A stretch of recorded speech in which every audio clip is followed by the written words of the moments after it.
I'm Donna Soler, and this is Elaine Artisoni. We're Sweet Cheeks Baking Company.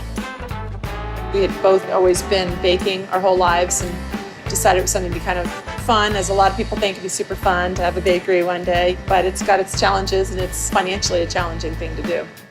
Well, we went about 9 years and we realized that we were busy, but we weren't seeing any money and the profits come around.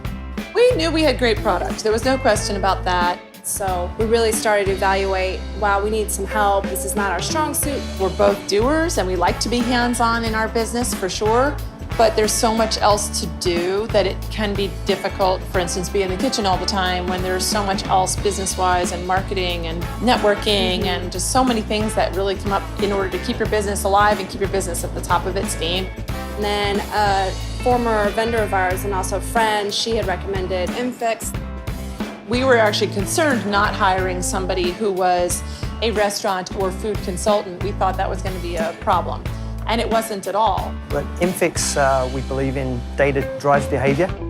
I would say it took us 2 meetings to understand that the data of what you do is so much more important than a lot of other things.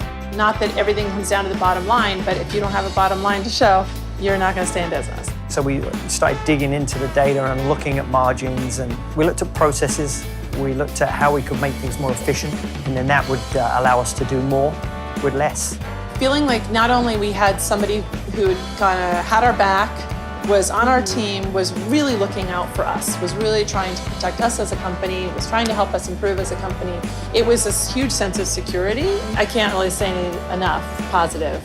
And for us, our profit went from negative to a whole different, finally we see like, okay, we can actually make some money, and that's a huge deal.